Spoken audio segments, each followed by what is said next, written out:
Hello, good evening everyone. My name is Kiran Kuhar और मैं हूं आपकी पेपर 2 यूजीसी नेट ज्योग्राफी की ट्रेनर। लाइव क्लास शुरू हो गई है, तो जल्दी से जल्दी आप सब अपनी जो लाइव क्लास है वो ज्वाइन करो, ताकि हम अपना जो सेशन है वो शुरू करते हैं। 2 मिनट वेट कर लेते हैं ताकि बाकी जो बच्चे हैं वो भी ज्वाइन कर ले, और उसके बाद जो क्लास है वो शुरू करते हैं।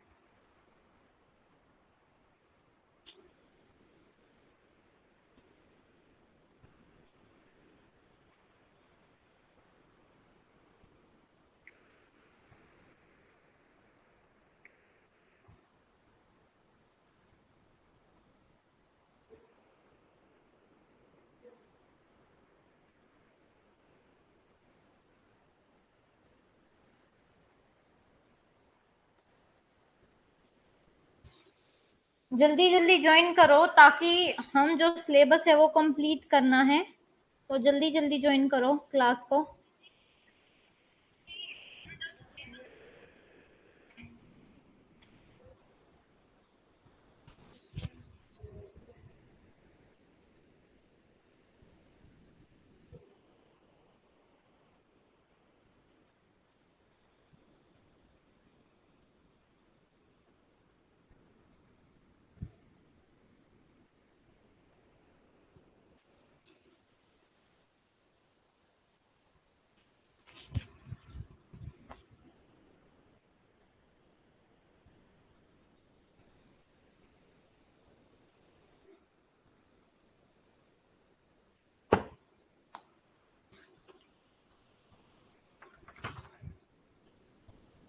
तो हमने ये जो कॉन्टिनेंटल शेल्फ है, कॉन्टिनेंटल शेल्फ का जो सिग्निफिकेंस है, इंपॉर्टेंस है, उसके बारे में पढ़ लिया था।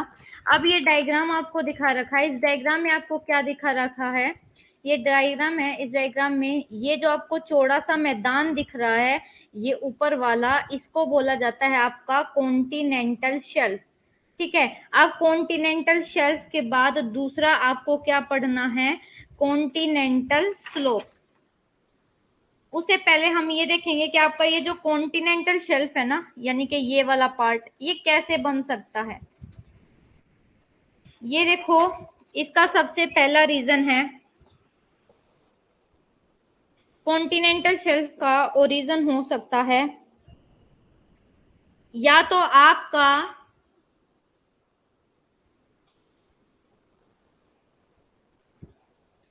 ये इतना चौड़ा भाग कैसे बन सकता है। देखो, यहाँ से जो नदियां है ना, वो नदियां यहाँ से अपने साथ सेडिमेंट लेके आती है और उस सेडिमेंट को यहाँ पर बिछा देती है।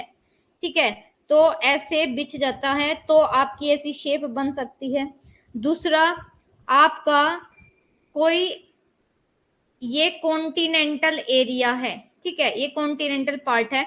अगर आपके कॉन्टिनेंट का ये वाला जो भाग है, ये ऐसे धस जाता है और इसके ऊपर ऐसे ये पानी आ जाता है, तो ये देखो, ये क्या बन गया? आपका कॉन्टिनेंटल शेल्फ बन गया। यानी कि कोई ऊपर उठा हुआ भाग जब नीचे धस जाता है, फोल्ड पड़ने की वजह से। अब फोल्ड पड़ने की वजह से भी क्या होता है? एक भाग ऊपर उठ जाता है, एक भाग नीचे धस जाता है, तो उसकी वजह से भी आपका ये जो है, ये कॉन्टिनेंटल शेल्फ, महाद्वीपीय मगनतट बन सकता है। Good evening Savita. उसके बाद या तो आपका ये कॉन्टिनेंटल शेल्फ कैसे बन सकता है? ये आपका माउंटेन है और इस माउंटेन के सामने क्या है? आपका ओशियन है। तो देखो, ये जो आपका माउंटेन है, इस माउंटेन का ऐसे, ये माउंटेन पहले ऐसे था, लेकिन अब इसका यहाँ से पानी ने इरोजन करके यहाँ का जो मिट्टी थी वो ऐसे यहाँ नीचे बिछा दिया है, जिसको मैंने बताया था जियोमॉर्फोलॉजी में कि इसको कोलुवियम, यानी कि इसको मिश्रोधक बोला जाता है। ठीक है, इसको क्या बोला जाता है? मिश्रोधक बोला जाता है, कोलुवियम बोला जाता है।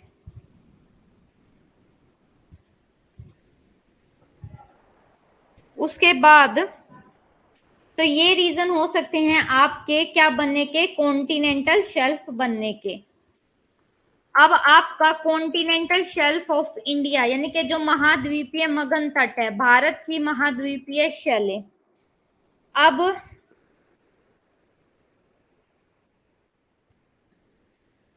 क्या कहते हैं? जो मैक्सिमम सीवर्ड लिमिट है ना कॉन्टिनेंटल शेल्फ की इंडियन कोस्ट में, वो 100 फैदम है। और जो कॉन्टिनेंटल शेल्फ है ईस्टर्न, यानी कि ये आपका वेस्टर्न घाट और ये आपका ईस्टर्न घाट, तो जो आपका ईस्टर्न घाट है वहां पे कॉन्टिनेंटल शेल्फ है, यहाँ पे 50 किलोमीटर चौड़े हैं और यहाँ पे इधर 150 किलोमीटर चौड़े हैं। और ये जो शेल्फ हैं ये कहाँ कहाँ पे भीड़े हैं, नैरो कहाँ पे हो जाते हैं, जहां पे आपकी नदी पानी में मिलती हैं। हाँ जी सविता, मैंने ली थी बेटे। ठीक है, तो गंगा, जैसे यहाँ पे आपका ये गंगा गिरती है, महानदी, गोदावरी, कृष्णा, कावेरी, ये नदियां गिरती है ना जहां जहां पे, वहां वहां पर ये जो कॉन्टिनेंटल शेल्फ है ना ये कैसे हो जाते हैं, नैरो हो जाते हैं। ठीक है, बट सविता वो मैं ना आपको ग्रुप में बताऊंगी, यहाँ पे नहीं डिस्कस करेंगे उनके बारे में, डेली होगी वो।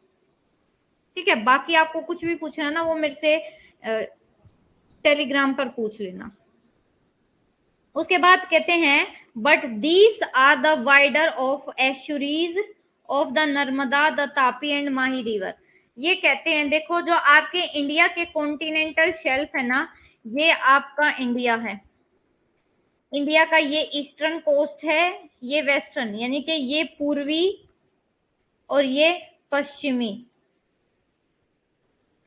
अब क्या है ना, आपका ये जो पूर्वी है ना ये 50 किलोमीटर चौड़े हैं, ये 150 किलोमीटर चौड़े हैं। लेकिन आपका जो ये पूर्वी घाट है ना, जहां जहां पे आपकी नदियां गिरती है, जैसे यहाँ पे आपकी गंगा, ब्रह्मपुत्र, महानदी, गोदावरी, कृष्णा, कावेरी, यहाँ नदियां गिरती है और डेल्टा बनाती है, तो उसके सामने हमारे जो महाद्वीपीय मगन तट है उसकी चौड़ाई 30 से 35 किलोमीटर ही रह जाती है। जबकि आपका यहाँ पे नर्मदा, महानदी, सॉरी नर्मदा, माही और जो तापी नदियां गिरती हैं, ये नर्मदा, ये तापी और ऊपर से ये माही नदी जहां पे गिरती है, वहां पे जो वेस्टर्न घाट की चौड़ाई है ना वो क्या है, वो ज्यादा हो जाती है। यहाँ पे क्या है, यहाँ पे चौड़ाई ज्यादा हो जाती है, ये बोला है। अब एक बात और याद रखो, वैसे तो मैंने ये आपको कई बार बता दिया है कि ये इंडिया है, इंडिया का ईस्टर्न कोस्ट और इंडिया का वेस्टर्न कोस्ट। तो इंडिया का जो ईस्टर्न कोस्ट है ना, तो वो तो एमरजेंस का एग्जाम्पल है। ठीक है, यानी कि ऊपर उठना। लेकिन आपका जो पश्चिमी घाट है इंडिया का, पश्चिमी जो घाट है, पश्चिमी घाट क्या है, ये यहां तक कि ऊपर वाला जो पार्ट है आपके पश्चिमी घाट का वो सबमर्जेंस का एग्जाम्पल है, और नीचे वाला जो पार्ट है वो एमरजेंस का एग्जाम्पल है। सबमर्जेंस का मतलब नीचे धंसना। हाँ जी, नर्मदा, माही, तापी रिवर वेस्ट कोस्ट पे है, तो ये बता दिया है। उसके बाद आपका जो ये ईस्टर्न इंडिया कोस्ट है ना, इसका एवरेज स्लोप 21 डिग्री है। जहां पे ये केप कोमोरिन, कहां पे, यहाँ पे केप कोमोरिन ये है, इस केप कोमोरिन के पास ये 10 डिग्री हो जाता है। और वही आपका जो ये गल्फ ऑफ कॉम्बे है आगे, वहां पे 1 डिग्री इसका स्लोप रह जाता है। और वेस्टर्न कोस्ट जो है आपके किसकी वजह से बने हैं, वेस्टर्न कॉन्टिनेंटल शेल्फ का जो सबमर्जेंस हुआ, यानी कि जो वो नीचे धसे हैं, उसका रीजन क्या है आपका, याद रखना, फोल्टिंग की वजह से। यानी कि फोल्टिंग की वजह से आपका जो वेस्टर्न कोस्ट है वो नीचे धस गया है। और ये ओरिजिन ऑफ कॉन्टिनेंटल शेल्फ की ये जो सारी है ना, ये मैंने आपको एक्सप्लेन कर दी है कि कैसे आपके महाद्वीपीय शेल्फ की उत्पत्ति हुई है।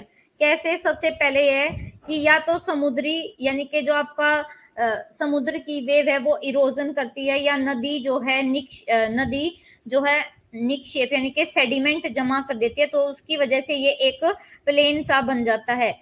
या फिर आपका जो आपका लैंड पार्ट है, जब लैंड पार्ट पानी में धंस जाता है ना, जलीय निक्षेपों के कारण होता है। महाद्वीपीय शेल्फ, महाद्वीपीय किनारों के घटने का परिणाम। तो ये सारे रीजंस हैं जो आप फोल्डिंग की वजह से, जो भी मैंने बताया कि जैसे ये आपका इंडिया है, इंडिया का जो वेस्टर्न कोस्ट है वो कैसे बना है, फोल्डिंग की वजह से। ऊपर सबमर्जेंस और नीचे एमर्जेंस। सबमर्जेंस यानी कि नीचे धंसना, एमर्जेंस यानी कि ऊपर उठना। ठीक है, तो ऐसे आपके कॉन्टिनेंटल शेल्फ बनते हैं। अब आगे आपका क्या है, कॉन्टिनेंटल स्लोप क्या होता है। अब सेकंड आपको देखो, एक पॉइंट याद रखना, मैंने उसका नाम बताया है, ये आपका कॉन्टिनेंटल शेल्फ और ये एकदम से ऐसे ढलान वाला भाग। तो इस कॉन्टिनेंटल शेल्फ और इस कॉन्टिनेंटल स्लोप के बीच में ये जो पॉइंट है, इस पॉइंट को बोलते हैं शेल्फ ब्रेक। क्या बोलते हैं इसको, शेल्फ ब्रेक बोलते हैं। ठीक है, अब कॉन्टिनेंटल स्लोप क्या है, हिंदी में देख लो, महाद्वीपीय शेल्फ गहरे समुद्र के मैदानों तक फैले तिर ढलान के क्षेत्र को महाद्वीपीय ढलान कहा जाता है। यानी कि देखो, ये कॉन्टिनेंटल शेल्फ से ये यहाँ तक, ये तो आपका कॉन्टिनेंटल शेल्फ, यहां से लेके यहां तक ये जो ढलान वाला भाग है इसको महाद्वीपीय ढाल बोला जाता है, जो विभिन्न स्थानों पर 5 डिग्री से 60 डिग्री से अधिक होता है। ये 5 डिग्री से 60 डिग्री इसका क्या है, एंगल बता रखा है। उसके बाद इसकी डेप्थ कितनी है, 200 से 2000 मीटर तक इसकी डेप्थ होती है। कितना एरिया कवर करता है ये आपसे पूछा जाएगा, 8.5% एरिया जो है ये कवर करता है सभी महाद्वीप बेसिन का, यानी कि पूरे ओशियन का 8.5% क्या है, आपके महाद्वीपीय ढाल है। उसके बाद लेकिन इनका जो रीजनल जो है ना, इनमें वेरिएशन मिलता है। जैसे अटलांटिक महासागर में ये 12.4% है, प्रशांत महासागर में 7% और हिंद महासागर में 6.5%। ठीक है, अगर आपसे पूछा जाए कि आपका पूछा जाए सबसे व्यापक महाद्वीपीय ढलान कहाँ पे है, most extensive continental slope are found between, किसके बीच में है, यानी कि सबसे चौड़े जो चौड़े के साथ साथ सबसे व्यापक बड़े बड़े जो कॉन्टिनेंटल स्लोप है, ढलान है, वो कितने के बीच में मिलते हैं, 20 डिग्री नॉर्थ से 50 डिग्री नॉर्थ लैटिट्यूड और 80 डिग्री नॉर्थ से 70 डिग्री साउथ लैटिट्यूड के बीच में बहुत चौड़े और व्यापक कॉन्टिनेंटल स्लोप मिलते हैं। और ये इंपॉर्टेंट है कि इस कॉन्टिनेंटल स्लोप पर कोई भी मैराइन डिपॉजिट नहीं मिलता, किसी भी समुद्री निक्षेप की अनुमति नहीं होती। देखो, ये है और ये है, इस एरिया पे तो कोई भी मान लो जानवर की डेथ होगी तो वो यहीं पे गिर जाएगा, गिर के क्या है उसके ऊपर कुछ कुछ जमता रहेगा। लेकिन अगर कोई जानवर यहाँ पे मर गया है तो क्या वो यहाँ पे रुक पाएगा, क्योंकि स्लोप इतना ज्यादा है, वो नीचे चला जाएगा और इस ओशियन बेसिन पर इकट्ठा हो जाएगा। पर यहाँ पे जो आपका ढलान है उस ढलान पर ये इकट्ठा नहीं हो सकता, नहीं रुक सकता, इसलिए आपके कॉन्टिनेंटल शेल्फ पर कोई भी मैराइन डिपॉजिट अलो नहीं है। जबकि आपके कॉन्टिनेंटल स्लोप पर कोई भी डिपोजिशन नहीं होगा, लेकिन आपके कॉन्टिनेंटल शेल्फ पर डिपोजिशन होगा। उसके बाद कहते हैं, अब आपका ये जो महाद्वीपीय ये स्लोप है ना, इसमें सबसे इंपॉर्टेंट जो आपका फीचर है ना वो है सबमेरीन कैनियन। सबसे इंपॉर्टेंट फीचर है सबमेरीन कैनियन। अब ये सबमेरीन कैनियन क्या होता है, मैंने आप लोगों को जो है क्या करवाया था, मैंने आप लोगों को, एक मिनट,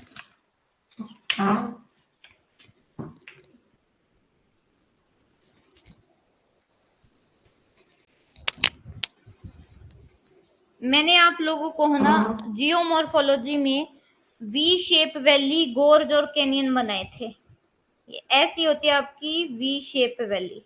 इस वी शेप वैली का थोड़ा सा बड़ा रूप होता है ऐसे आपका गोर्ज, गोर्ज से थोड़ा बड़ा रूप होता है आपका ऐसे कैनियन।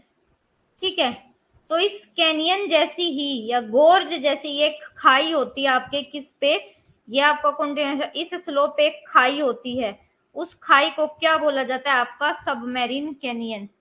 इसका देखो ये रहा, ये तो है आपका कॉन्टिनेंटल शेल्फ, लेकिन ये है आपका स्लोप। इस स्लोप पे देखो ये खाई सी दिख रही है ना, इस खाई को क्या बोला जाता है, इस खाई को क्या बोला जाता है, या इस ट्रेंड, इसको गोर्ज को आप ओशियन के अंडर क्या बोलते हो, सबमेरीन कैनियन।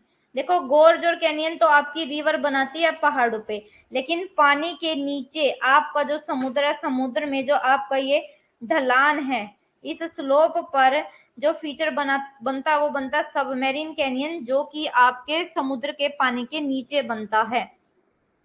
अब सबमेरीन कैनियन क्या होता है ये देखते हैं। लॉन्ग यानी कि लंबा, नैरो और बहुत गहराई वाली एक वैली यानी कि एक घाटी होती है, या इसको ट्रेंच बोल सकते हैं, जो कि कॉन्टिनेंटल शेल्फ और स्लोप पर वर्टिकल यानी कि ऐसे लंबवत स्थित होती है। ठीक है, ये कैसे हैं, जो कैनियन है कैनियन के जैसे सेम होते हैं और ये पानी में बनते हैं, इसलिए इनको सबमेरीन कैनियन बोलते हैं। देख लो इसका लिख भी रखा है कि महाद्वीपीय घाटी से समुद्री जल के नीचे स्थित होने के कारण इन्हें पनडुब्बी घाटी कहलाते हैं, यानी कि सबमेरीन कैनियन कहलाते हैं। और उसके बाद ये जो शेपयार्ड है उनके अनुसार जो आपकी सबमेरीन कैनियन है वो भूमि पर युवा नदी घाटियों के समान है, यानी कि आपका माउंटेन्स पर जो रिवर है वो वी शेप वैली बनाती है। तो सेम जो आपका ओशियन है, ओशियन में जो आपका एक मिनट, ओशियन में जो है आपके उनको सबमेरीन कहते हैं, यानी कि पानी के नीचे ये जो खाई होती है उनको सबमेरीन कैनियन कहते हैं। और आपके जो ये सबमेरीन कैनियन होते हैं ये कुछ किलोमीटर चौड़े, और इनकी जो लेंथ है वो 16 किलोमीटर होती है।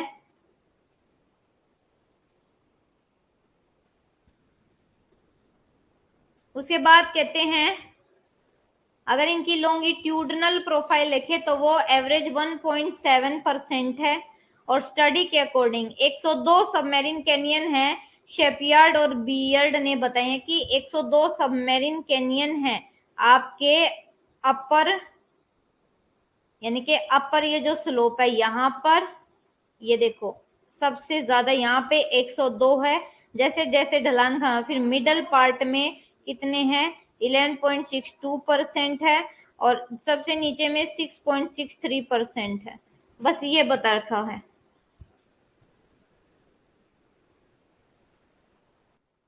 ये देखो सबमेरीन कैनियन समझ में आ रही है।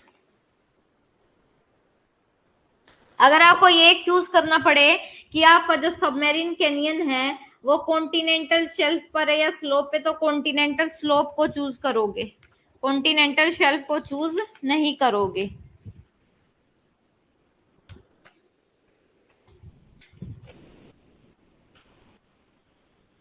ठीक है,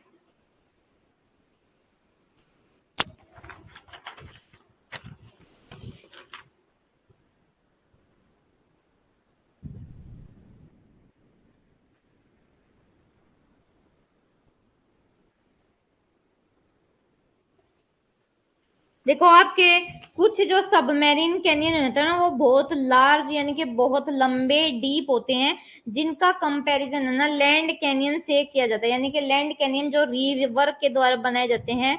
और जो आपके मेजोरिटी के जो कैनियन हैं, देखो आपके जो मेजोरिटी के जो कैनियन है ना वो सीनोजोइक एरा क्वाटरनरी पीरियड में बने हुए हैं।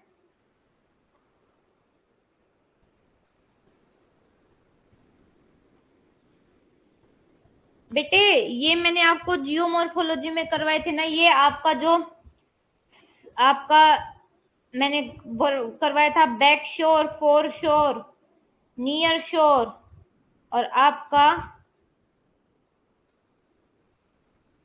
फोर शोर, बैक शोर, फोर शोर, नियर शोर, एक और है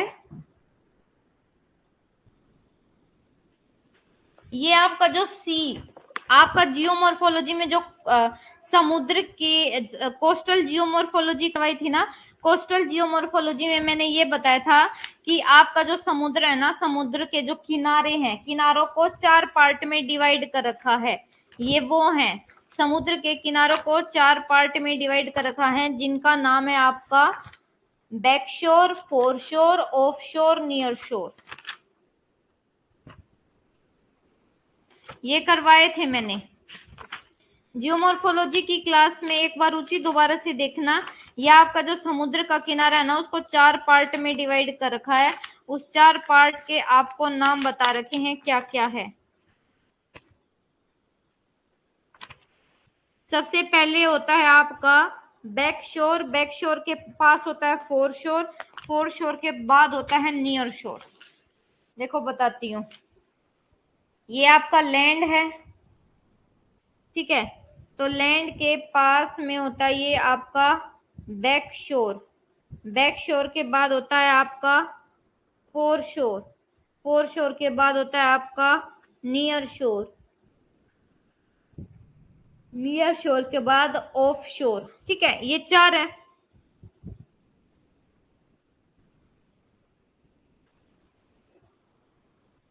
ये बैक शोर पता है क्या होता है? बैक शोर जैसे आपका बीच नहीं होता, बीच के आसपास वाला जो किनारा होता है ना, उसको बैक शोर में समझा जाता है।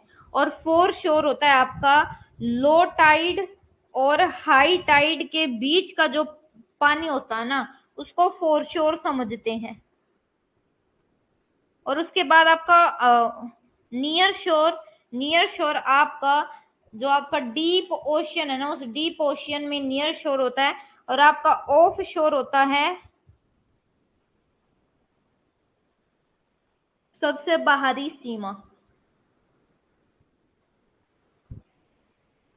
ठीक है, और आप कैनियन के बारे में पढ़ रहे थे, और ये कहते हैं कि कुछ कैनियन अभी भी बन रहे हैं, उनका जो प्रोसेस है बनने का वो अभी भी चल रहा है। अब ये थ्योरीज इंपॉर्टेंट है, क्योंकि इन थ्योरीज से क्वेश्चन आया है कि डिस्ट्रोफिक थ्योरी किसकी है और किससे रिलेटेड है। ये सारी रिलेटेड जो आपकी थ्योरी है, सब मैरीन जो थ्योरी है, सब मैरीन जो आपका फीचर है कॉन्टिनेंटल स्लोप पर उससे रिलेटेड आपकी थ्योरीज। और इन थ्योरीज के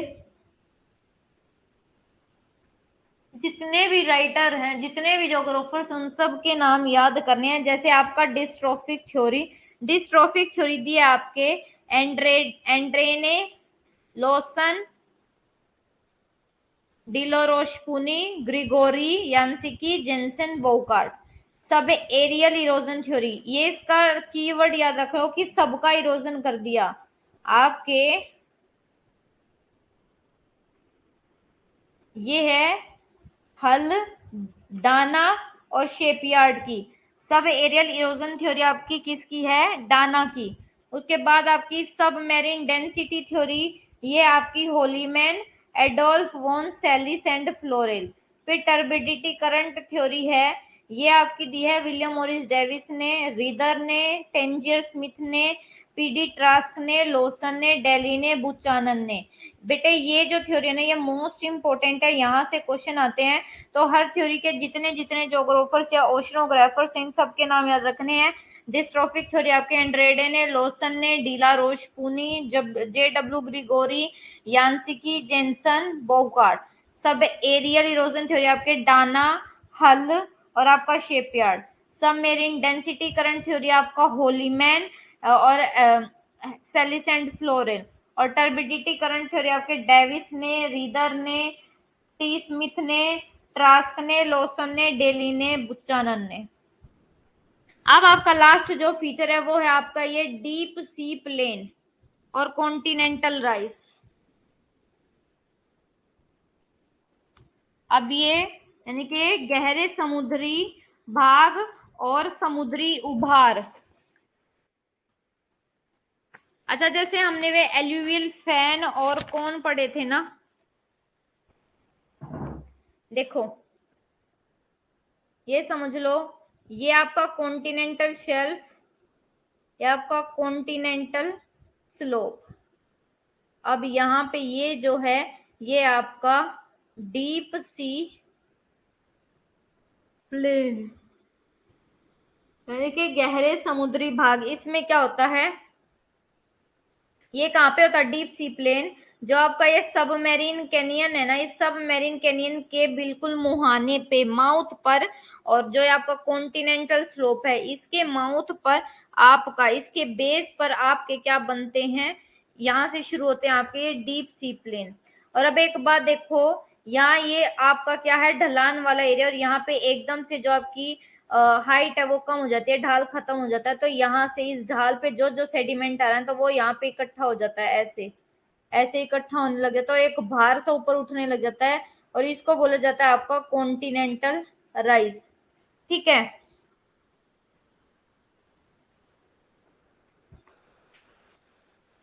ये जो आपके सी के फैन होते हैं इनको सबमेरीन फैनिन भी बोलते हैं, और ये जो आपके एल्यूवियल फैन जैसे बनते हैं ना, नदी बनाती है, तो उस जैसे ही होते हैं। और इसका रीजन याद रखना, ये क्यों फॉर्म होते हैं, क्यों बनते हैं, due to gradual deposition of sediment, लगातार आपकी बजरी, रेत, मिट्टी, इसका इकट्ठा होने की वजह से आपके ये डीप सी प्लेन बनते हैं। और ये सेडिमेंट कौन लेके जाती है, आपकी बड़ी बड़ी जो नदियां वो लेके आती हैं। ठीक है।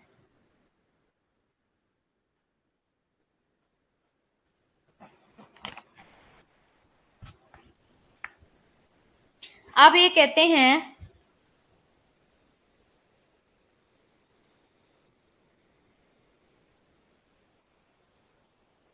एवरेज विड्थ इनकी कितनी है, ये मैंने, एक मिनट,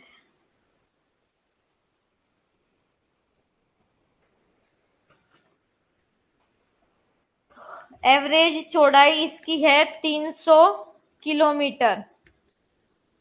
और ये कहाँ मिलते हैं, फाउंड एबंटली, कहाँ पे ज्यादा मात्रा में मिलते हैं, अटलांटिक में, इंडियन ओशन में, लेकिन पैसिफिक ओशन में ये कॉन्टिनेंटल स्लोप बहुत कम मिलते हैं। और आपका जो ये कॉन्टिनेंटल राइज है, ये उभार है, इसकी एवरेज चौड़ाई है 300 किलोमीटर। ठीक है। और इसकी जो ऊंचाई है वो क्या है, 40 मीटर से भी कम है। और पानी की जो गहराई है वो है 1.5 से 5.0 किलोमीटर इसकी गहराई है। उसके बाद देखो, आपका ये जो गहरा मैदान होता है ना, इस मैदान के ऊपर कोई कई कई आपके फीचर बने होते हैं, जैसे आपका वोल्केनो फटता है, तो वोल्केनो के फटने की वजह से लावा जम जाता है, और लावा की वजह से फिर आपके क्या बनते हैं, माउंटेन। तो उन माउंटेन को देखने के लिए जब तक खाना नहीं बनता है तो सब वहीं पे घूमते रहते हैं।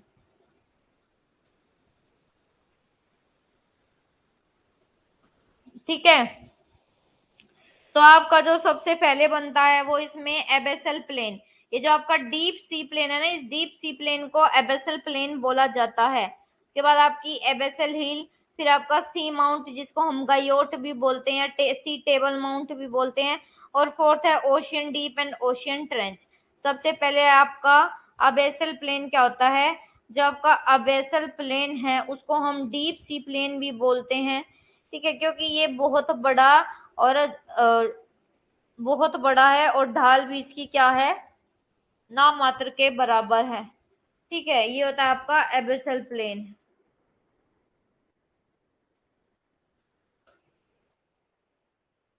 अब एवरेज स्लोप कितना है, ग्रेडियंट का मतलब होता है ढाली, तो 0.5 डिग्री। अब जो आपका ये डीप सी प्लेन है ना, गहरे समुद्री वाला भाग है, इसमें आपको पेलेजिक डिपॉजिट भी मिलते हैं, किसके, प्लांट के, यानी कि जो आपका प्लांट गल सड़ जाता है उसके भी जो डिपॉजिट है वो भी मिले हैं। जो पशु है, पशु के मरने के डिपॉजिट भी मिले हैं। आपका सिलीशियस रिमेन टुगेदर विद टेरेजिनियस मटेरियल।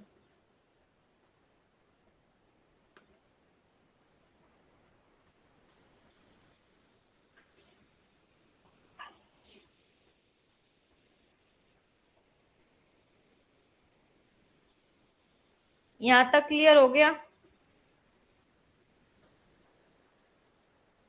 जल्दी बताओ।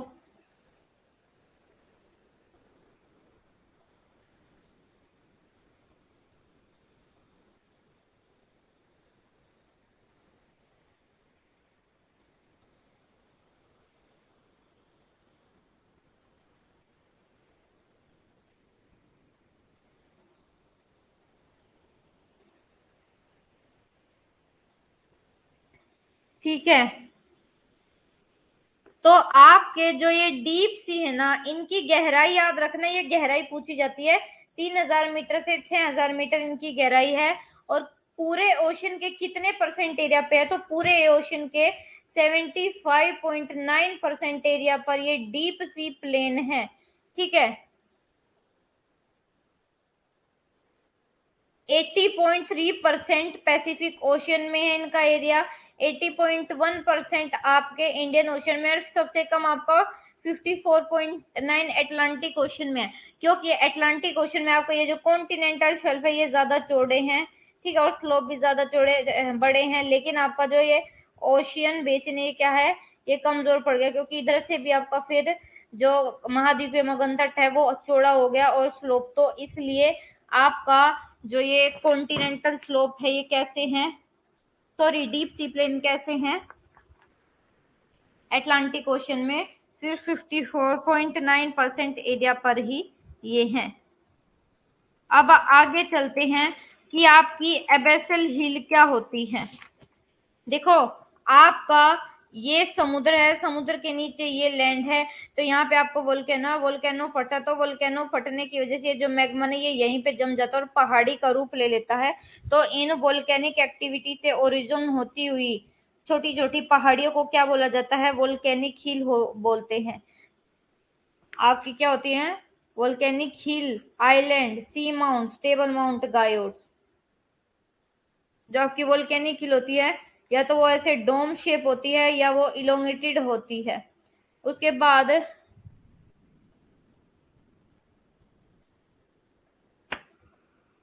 कहते हैं आमतौर पर ये जो पहाड़ है ये समुद्र तल से 10,000 मीटर ऊंची होती है, जबकि इनकी चौड़ाई 0.1 किलोमीटर से 100 किलोमीटर के बीच में होती है।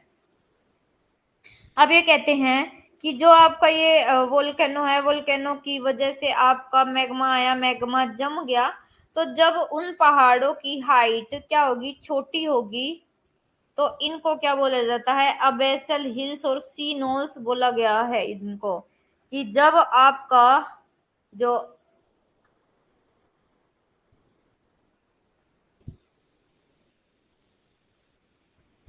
ये क्या कहते हैं कि जो अबेसल हिल है जिनकी हाइट छोटी है, वो वोल्केनिक हिल जिनकी हाइट छोटी है उनको अबेसल हिल ऑफ सी नोल्स बोला गया।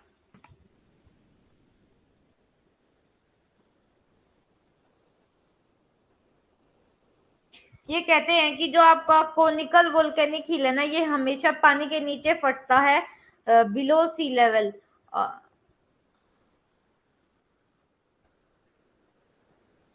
ठीक है, तो इसको क्या बोला जाता है, बिलो सी लेवल।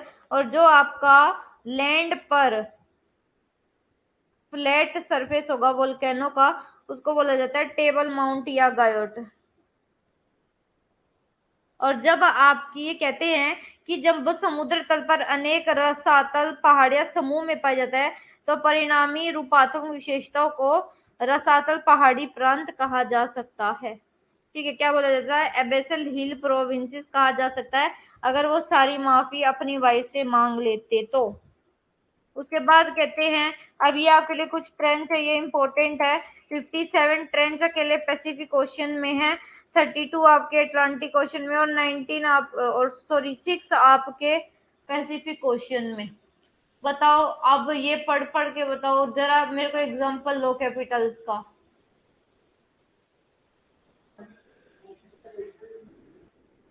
जैसे आपका मेरियाना ट्रेंच है, मेरियाना ट्रेंच कहाँ पे है, पैसिफिक ओशन में। बेटे अब आपको है ना ये याद रखना है कि मेरियाना ट्रेंच पैसिफिक ओशन में नॉर्थ में है या साउथ में। तो याद रखना मेरियाना ट्रेंच पैसिफिक ओशन में, नॉर्थ पैसिफिक ओशन में है। ऐसे ही आपकी टोंगा ट्रेंच, टोंगा, अब अगर मैं इनकी गहराई बताऊं तो आपकी पैसिफिक की है 11,022 मीटर। उसके बाद आपकी टोंगा ट्रेंच, टोंगा ट्रेंच को आप दूसरा नाम लिख लो, एल्ड्रिच ट्रेंच भी बोलते हैं। ये भी आपका कहाँ पे है, साउथ पैसिफिक ओशियन में, और इसकी हाइट जो है 10,882 मीटर है। फिर है आपकी फिलिपाइन ट्रेंच, ये जो फिलिपाइन ट्रेंच है ये कहाँ पे है, नॉर्थ पैसिफिक में, नॉर्थ पैसिफिक में है। और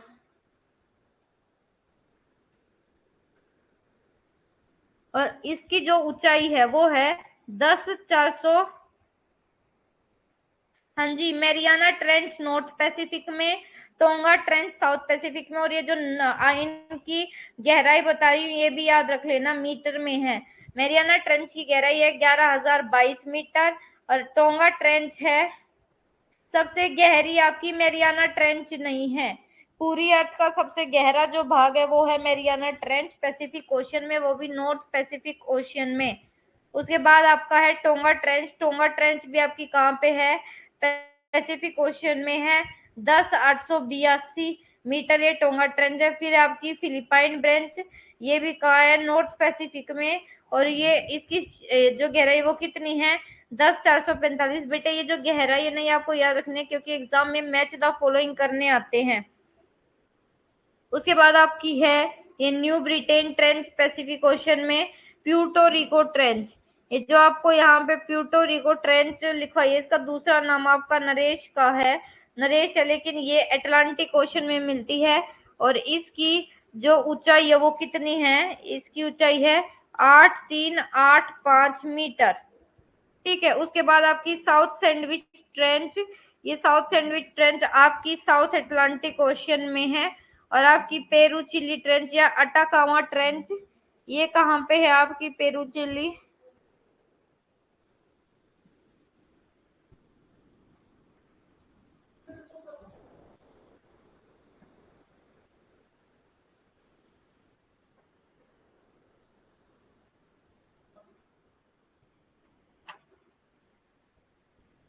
ठीक है, आपकी एक है टीजार्ड और रोमांश ट्रेंच, एक ही नाम है।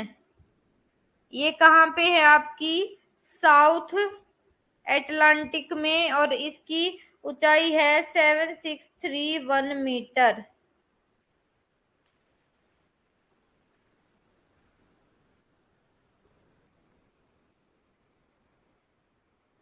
हो गया?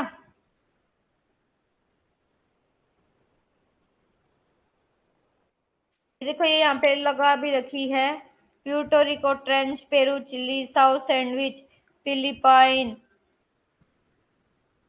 और आपका Kuril Kamchatka trench, Japan trench, और ये सब सारी जो आपकी ट्रेंच है ना इनके नाम यहाँ पे लिख रखा है।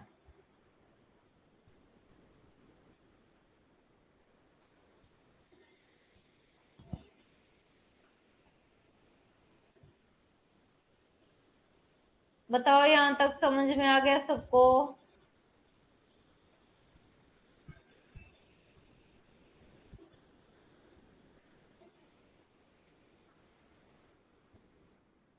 अब आगे देखो, ये मैंने आपको बता दिया है। ये देखो ये सारा बताया, कॉन्टिनेंटल शेल्फ है, फिर कॉन्टिनेंटल स्लोप है। ये यहाँ पे नीचे जब सारा सेडिमेंट इकट्ठा हो जाएगा इसको कॉन्टिनेंटल राइज, और ये आपका एबेसल प्लेन है। और ये देखो ये आपका क्या, एबेसल प्लेन पर ये आपकी ट्रेंच होती है। ठीक है, और ये सब एबेसल प्लेन पे ही छोटी छोटी पहाड़ियां होती है वोल्केनो की वजह से जो बनती है, उनको हम जिनकी छोटी होती है उनको गायोट भी बोलते हैं। अब आपको अटलांटिक ओशन का बॉटम रिलीफ पढ़ना है।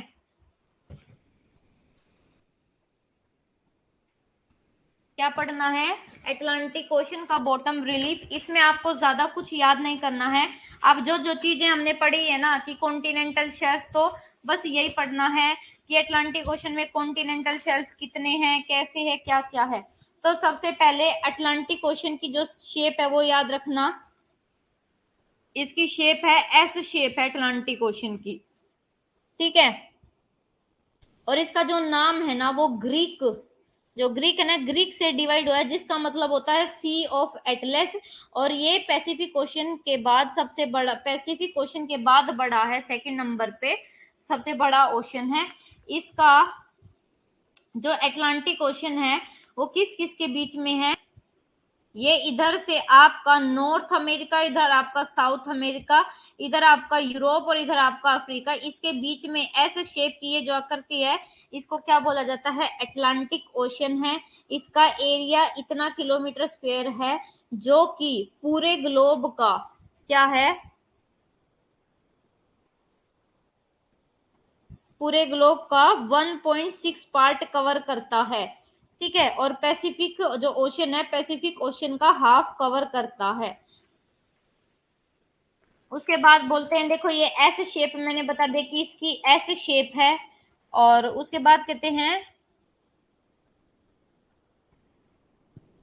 ये आपका जो ये है ना, ये आपका अटलांटिक ओशन, ये बीच से क्या है, स्प्रेड कर रहा है। तो क्योंकि इसके बीच में क्या है आपका कंस्ट्रक्टिव प्लेट किनारा, कंस्ट्रक्टिव प्लेट किनारा यानी कि इसमें दो प्लेट एक दूसरे से दूर जा रही है, जिसकी वजह से नीचे से जो आपका लावा है वो ऊपर आके, जो मैग्मा ऊपर आके लावा के रूप में क्या है जमने लग जाता है, और जिसकी वजह से इन दोनों के बीच में स्पेस और चौड़ा हो जाता है, ठीक है। ये कहते हैं कि ये जो ओशियन है ना, ये साउथ में इक्वेटर के पास सबसे ज्यादा चौड़ाई है, वहां पे इसकी चौड़ाई है 5,920 किलोमीटर 35 डिग्री साउथ लैटिट्यूड पर। और जैसे जैसे इक्वेटर की तरफ आते हैं तो इसकी जो चौड़ाई है वो कम होने लगती है, और ये सिर्फ 2,560 किलोमीटर है लाइबेरिया और केप साउ रूक के बीच में। उसके बाद कहते हैं, उसके बाद कहते हैं जो 40 डिग्री नॉर्थ है वहां पे इसकी फिर से चौड़ाई ज्यादा हो जाती है। और क्या कहते हैं, आर्कटिक ओशन के पास और नॉर्वे जो सी है, डेनमार्क सी है, उसके पास फिर से ये जो आपका ओशन है इसकी चौड़ाई कम हो जाती है। और एवरेज जो डेप्थ है ओशियन की ये कम है, इसके एवरेज जो गहराई है ना अटलांटिक ओशन की, वो पैसिफिक ओशन से इसकी कम है, क्योंकि ये जो आपका अटलांटिक ओशन है ना, इसमें कॉन्टिनेंटल शेल्फ ज्यादा है, ठीक है। और जो आपका मार्जिनल और इनक्लोज्ड सी है वो भी इसमें है। ये कहते हैं कि पूरे अटलांटिक ओशन का 24% एरिया ऐसा है जो 915 मीटर से भी कम गहरा है। और अटलांटिक ओशन फर्स्ट फॉर्म हुआ था 700 मिलियन ईयर एगो, जब आपका सी फ्लोर स्प्रेड शुरू था, यानी कि दो प्लेट एक दूसरे की से दूसरी दिशा में मूव करना शुरू कर गई थी, तब ये बना था। उसके बाद कहते हैं फिर 300 मिलियन ईयर बिफोर प्रेजेंट जो आपका अटलांटिक ओशन है वो बंद हो गया था। क्यों? क्योंकि आपका और यूरेशियन प्लेट के बीच में कन्वर्जेंस यानी कि एक दूसरे की तरफ मूवमेंट की वजह से ये बंद हो गया था। और फिर ये दोबारा कब शुरू हुआ? 150 मिलियन ईयर एगो, जब आपकी अपोजिट डायरेक्शन में यानी कि दो प्लेट फिर से एक दूसरे से अपोजिट डायरेक्शन में जब मूव करने लगी, तब ये क्या है 150 मिलियन ईयर एगो खुला। और आज भी ये जो समुद्र है, widening of ocean still continue, अभी भी ये चौड़ा हो रहा है, जिसका एविडेंस हमें कहाँ से मिलता है? सी फ्लोर स्प्रेड से, जो कि कितना है 4 सेंटीमीटर पर, यानी कि हर साल हमारा जो सी है वो 5 सेंटीमीटर की दर से बढ़ रहा है। एवरेज डेप्थ इसकी कितनी है? 10,925 फीट है। और मैक्सिमम डेप्थ इसकी 27,493 फीट है। इसमें आपकी प्यूर्टो रिको ट्रेंच है, और आपका और कौन सी ट्रेंच है अटलांटिक में मैंने आपको बताई थी, एक तो टिजार्ड और रोमांशी ट्रेंच है आपका प्यूर्टो रिको, और प्यूर्टो रिको को हम नरेश ट्रेंच भी बोलते हैं। ये दो ट्रेंच जो है हमारी अटलांटिक ओशन में है। अब आपका एक है मिड अटलांटिक रिज। अब ये मिड अटलांटिक रिज कब बनती है? जब दो प्लेट एक दूसरे से दूर जाती है तो नीचे का आपका लावा ऊपर आ जाता है और एक ऐसे कटक जैसे क्या है बना देता है, यानी कि ये वोल्केनो एक कटक की शेप में इकट्ठा हो जाता है, इसी को बोला जाता है मिड अटलांटिक रिज। यानी कि जब हजारों लाखों साल हो जाते हैं ना, तब ऐसा ये बिल्कुल कठोर रूप ले लेता है। इसकी है एस शेप है, और 14,450 किलोमीटर है आइसलैंड से, ठीक है।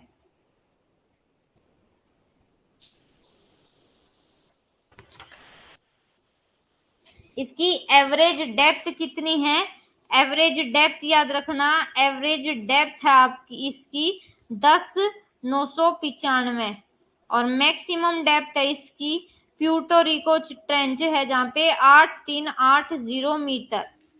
अब उसके बाद बोलते हैं मिड अटलांटिक रिज कहाँ पे बनती है? जब दो प्लेट एक दूसरे से जाने लगती है, और इसकी शेप ऐसे शेप है, इसका जो आपका ये मिड अटलांटिक रिज है, इसके नॉर्थ में क्या है आपका आइसलैंड है, और साउथ में क्या है, बोवेट आइलैंड है साउथ में। अब ये जो मिड अटलांटिक रिज है ना, इसको नॉर्थ में और साउथ में अलग नाम से लिखा जाता है। तो इससे याद रखो कि नॉर्थ में डी और सी, ये याद रख लो, डीसी ऊपर से नीचे जब आएंगे डीसी के ऑर्डर आ रहे हैं ऊपर से। तो डी का मतलब है आपका जो मिड अटलांटिक रिज है, इसको नॉर्थ में डॉल्फिन राइज और साउथ में चैलेंजर राइज के नाम से बोला जाता है इस रिज का नाम। ठीक है, और इस रिज को विविल थॉम्सन रिज कहा जाता है। इस आइसलैंड और ये जो स्कॉटलैंड है, इनके बीच में इसको विविल थॉम्सन रिज बोला जाता। ठीक है,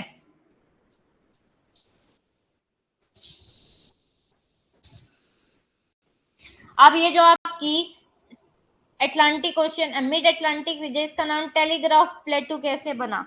टेलीग्राफ प्लेटू,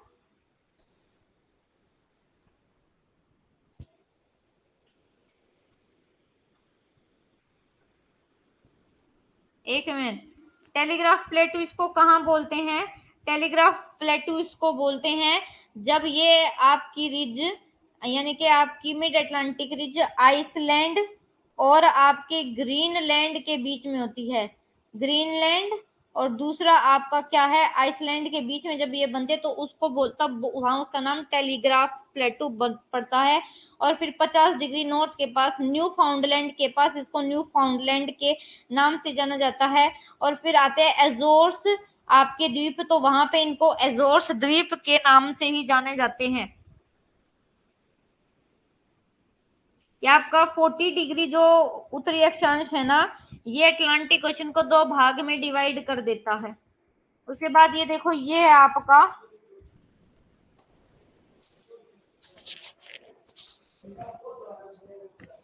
ये है आपका अटलांटिक ओशन। अटलांटिक ओशन में बेटे अब कुछ आइलैंड के नाम हैं। ठीक है,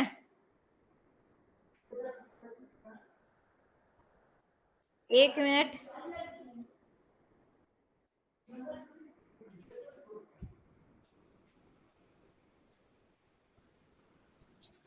एक मिनट,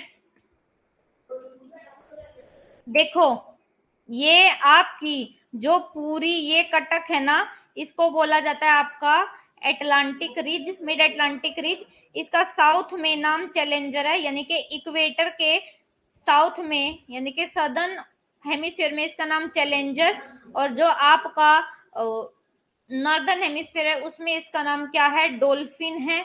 और टेलीग्राफ प्लेटू कहाँ पे है, ये आइसलैंड और ग्रीनलैंड के बीच में ये जो कटक जाती है, ये बनती है, इसको बोला जाता है टेलीग्राफ प्लेटू। और यहाँ पे आपका देखो न्यू फाउंडलैंड है, यहाँ पे इसको न्यू फाउंडलैंड राइज के नाम से जाना जाता है। ठीक है, ठीक है। हाँ जी अजय, आज क्लास काफी लेट ज्वाइन की।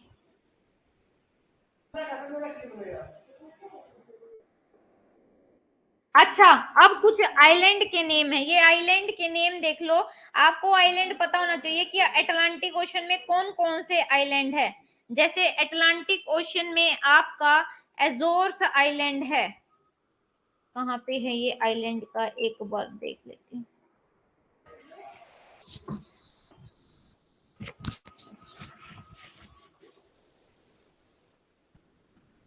कोई नहीं बेटे, ये क्लास आप बाद में देख लेना। अच्छा, आपका देखो यहाँ पे ये है अटलांटिक ओशन में केप वर्दे आइलैंड। ठीक है, आपका ये यहाँ पे बरमुडा आइलैंड है। उसके बाद आपका ये और कौन सा आइलैंड है, यहाँ पे आपका एक है ना सैंडविच आइलैंड है।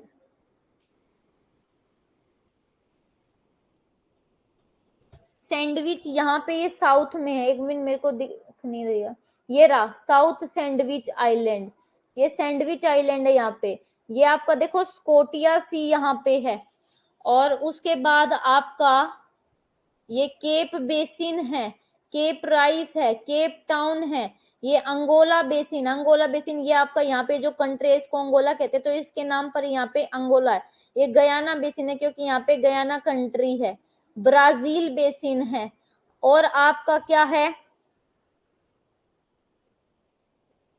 आपका यहाँ पे देखो ये कैनेरी आइलैंड भी है, यहाँ पे ये कैनेरी आइलैंड है, ये केप वर्डे आइलैंड है, और यहीं पे आपका एक एजोर्स आइलैंड है। ठीक है, तो ये सारे आपको आइलैंड के नाम पता होना चाहिए जो जो ये है आपके। उसके बाद कहते हैं जो पीको इनलैंड है, पीको जो है वो हाईएस्ट पीक है जो कि एजोर्स आइलैंड पे है, और जिसकी ऊंचाई कितनी है, इतनी है सी फ्लोर से। अब कुछ ओशियन बेसिन के नाम हैं। लेब्राडोर, आपको पता है लेब्राडोर अटलांटिक ओशन में है, तो उस लेब्राडोर के जहां पे ये लेब्राडोर है, ये लेब्राडोर आपकी कंट्री है, तो इसके आगे जो ये बेसिन होगा इसको लेब्राडोर बेसिन बोला। ऐसे ही नॉर्थ अमेरिकन बेसिन है, ब्राजीलियन बेसिन है, स्पेनिश बेसिन है, कैनरी बेसिन है, केप वर्दे बेसिन है, गयाना बेसिन है, अंगोला बेसिन है। ये बस इनके नाम याद रखने हैं। उसके बाद आपको ये ट्रेंच याद रखनी है कि मरे ने ना 29 जो है ना ट्रेंच बताई है जिनकी गहराई 3000 फैदम से भी ज्यादा है अटलांटिक ओशन में। लेकिन अटलांटिक ओशन में आपको सबसे इंपॉर्टेंट है, एक तो ये नरेश डीप, दूसरी ये आपकी देखो नरेश एंड प्यूर्टो रिको। ठीक है, ये देखो नरेश की है 6000, प्यूर्टो रिको की है 8000। उसके बाद आपके लिए इसमें इंपॉर्टेंट है ये, और कोई भी ट्रेंच इंपॉर्टेंट नहीं है। और मैंने ये एक टिजार्ड और रोमांच डीप आपके लिए इंपॉर्टेंट है, बस इनको इनके नाम देख लेना।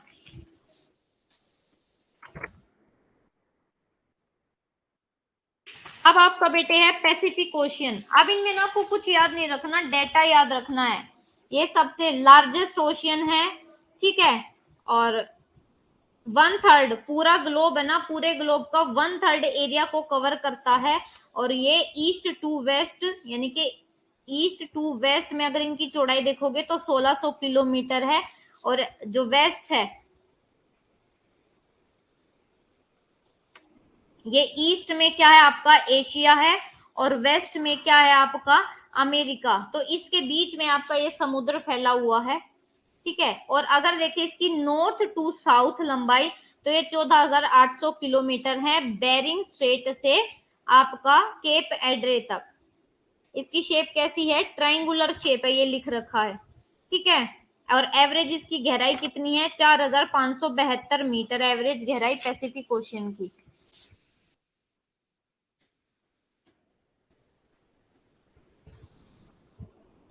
अच्छा, अब एक क्या है कि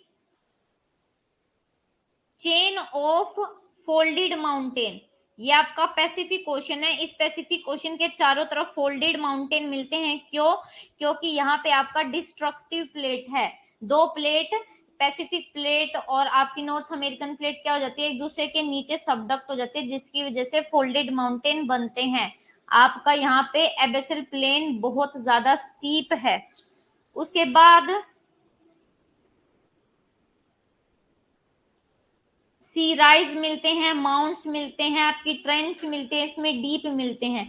सबसे जो लार्जेस्ट नंबर के आइलैंड है, यानी कि पैसिफिक ओशन में सबसे ज्यादा आइलैंड मिलते हैं, 2000 आइलैंड मिलते हैं। ठीक है, आप कुछ आपके आइलैंड मिलते हैं, आइलैंड आर्क मिलती है, फेस्टून्स। आइलैंड मतलब आपके द्वीप, द्वीप चाप, और आपके फेस्टून मतलब छोटे छोटे ये जो द्वीप अलग अलग समूह होता है, ये मिलते हैं। ये देखो, अब आपको क्या है, इसमें क्या क्या मिलता है ना, ये आपको याद रखना है। आपका ये ऊपर सबसे ऊपर यहाँ पे ये एल्यूशियन, एल्यूशियन ट्रेंच है, ये यहाँ पे एल्यूशियन ट्रेंच मिलती है।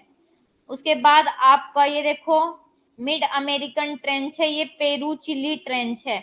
यहाँ पे टोंगा ट्रेंच है, करमेंडेक ट्रेंच है, आपका डायमंटेनिया ट्रेंच है, जिलेन डालिया है, सुंडा और जावा ट्रेंच तो आपके इंडियन ओशन में आती है। फिलिपाइन ट्रेंच है, ये मैरियाना ट्रेंच है, Izu trench, Kuril trench, Japan trench, Ryukyu trench. अब आपको क्या करना है ना, इसको है ना नॉर्थ टू साउथ याद रखना या साउथ टू नॉर्थ। ठीक है, ऑर्डर में याद रखना। ये भी मैंने यहाँ पे आपके लिए देखो, ये कुछ जो आपके फ्रैक्चर जोन्स मिलते हैं।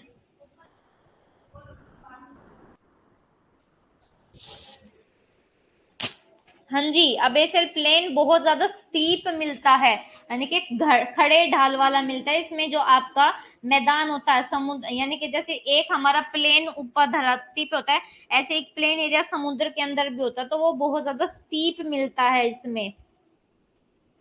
अच्छा, ये कुछ आपके फ्रैक्चर जोन है, जैसे आपका Mendocino, Murray fracture zone, Molokai fracture zone, Clarion fracture zone, Clipperton fracture zone.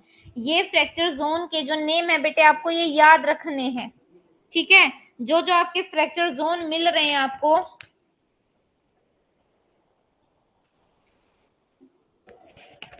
मैं इनके आगे ना नंबरिंग लिख देती हूँ, ठीक है।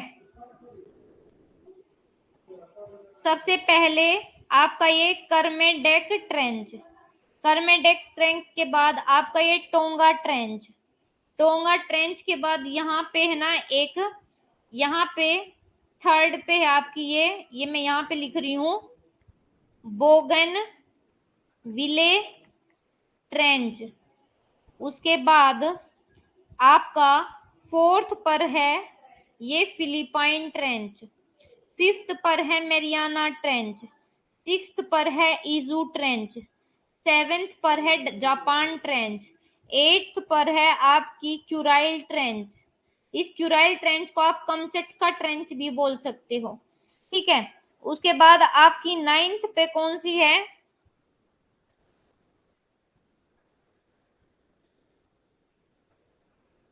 एक मिनट, नाइन्थ पे आपकी ये एल्यूशियन ट्रेंच है, ठीक है।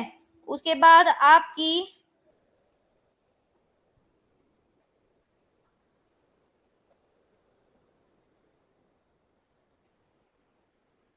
10th पर आपकी ये मिडल अमेरिकन ट्रेंच है, 11th पे आपकी ये पेरू चिल्ली ट्रेंच है, ठीक है। फिर 13 पे यहाँ पे ना एक चैलेंजर, और 14th पे यहाँ पे एक नजका रिज है।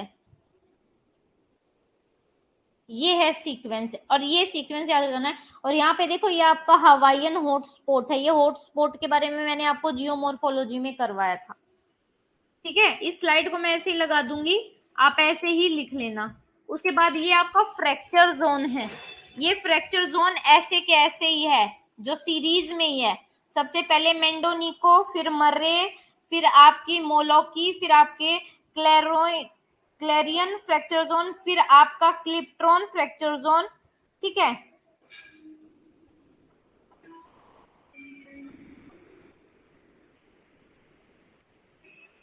ठीक है बेटे, मैं ना as it is PPT upload कर दूंगी, जो जो मैं लिखती हूँ ना वो उसको एज इट इज अपलोड कर दूंगी। अच्छा, अब आपका ना ये जो पैसिफिक ओशियन है ना, पैसिफिक ओशियन में आपकी तीन आपके जो आइलैंड है वे हैं आपका, देखो, मेलिनेशिया, माइक्रोनेशिया, पोलिनेशिया। अब ये देखो, ये आपका ये वाला पूरा रीजन है मेलिनेशिया के अंदर आता है, ये माइक्रोनेशिया के अंदर आता है, और ये आपका पूरा पोलिनेशिया के अंदर आता है।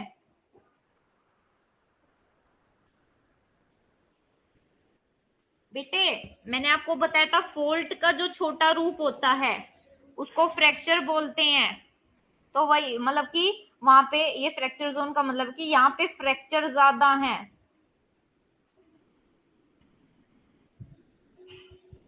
जोन का तो मतलब एरिया होता है कि ये फ्रैक्चर वाला एरिया है, बस ये मतलब होता है इसका। आपका देखो, आपके पैसिफिक जो आइलैंड, पैसिफिक जो ओशन है ना, उसमें बहुत सारे आइलैंड मिलते हैं, ठीक है। तो इन आइलैंड को है ना तीन ग्रुप में डिवाइड किया हुआ है, मेलिनेशिया, माइक्रोनेशिया, पोलिनेशिया। मेलिनेशिया के अंदर कौन कौन से आपके आइलैंड है, माइक्रोनेशिया के अंदर कौन से आइलैंड है, पोलिनेशिया के अंदर कौन से आइलैंड है। ये आपको याद करने की जरूरत नहीं, क्योंकि एग्जाम में ये नहीं पूछा जाएगा, ठीक है। ये आपके पैसिफिक ओशन में बहुत सारे आइलैंड्स है, सबसे 2000 आपके आइलैंड मिलते हैं पैसिफिक ओशन में। तो उनको देखो 3 सब कैटेगरी के अंदर डिवाइड कर रखा है। मेलिनेशिया में ये सारे आपके आइलैंड मिलते हैं, पोलिनेशिया में ये सारे आइलैंड मिलते हैं और माइक्रोनेशिया में ये आइलैंड मिलते हैं, बस और कुछ नहीं है। ये मैंने लिख भी रखा है कि मेलिनेशिया के अंदर कौन से आपके आइलैंड है, माइक्रोनेशिया के अंदर कौन से हैं, पोलिनेशिया के अंदर कौन से हैं, और वो आइलैंड जो वोल्केनिक मटेरियल और कोरल रीफ से बने हैं। तो आपका हवाई आइलैंड है जो कि वोल्केनिक है, आपका फिजी है, आपका फुआन फूटी जो है ना वो आपका कोरल आइलैंड है, ठीक है, और आपका एलिस भी कोरल आइलैंड है।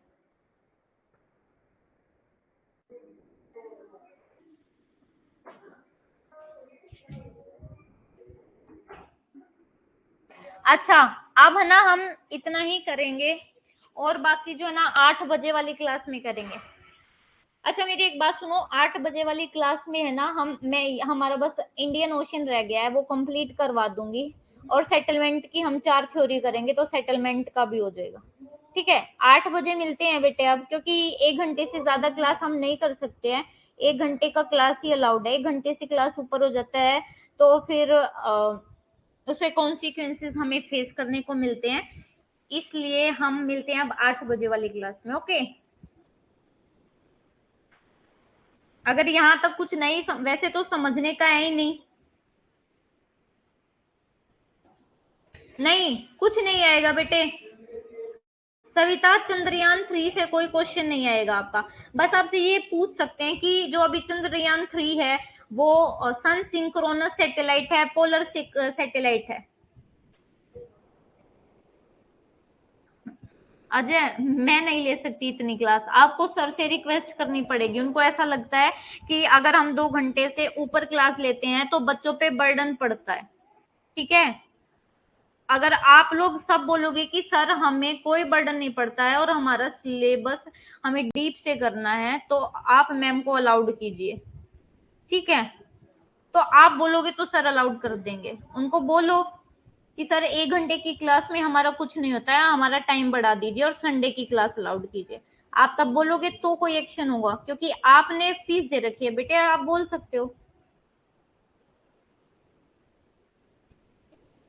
मैं तो 8 9 10 बजे तक क्लास ले सकती हूँ, मैं तो आपको पढ़ा सकती हूँ कॉन्टिन्यूसली, लेकिन फिर क्योंकि हम किसी के अंडर काम करें तो हमें जो है परमिशन लेनी पड़ती है। ठीक है,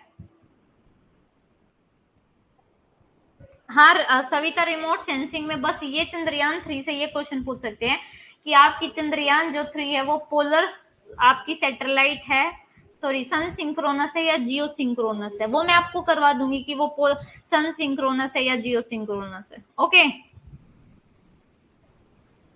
ठीक है, तो आप सबको अगर क्लास लेना है तो सर को बोलो कि सर हमारी क्लास का टाइम बढ़ाएं, हमें 2 घंटे से ज्यादा टाइम चाहिए हमारे, क्योंकि हमें अक्टूबर तक अपना सिलेबस कवर करना है। तो हमें जो टाइम है, अब सिलेबस तो कवर करने के साथ साथ हमें कंसेप्ट भी क्लियर करने हैं।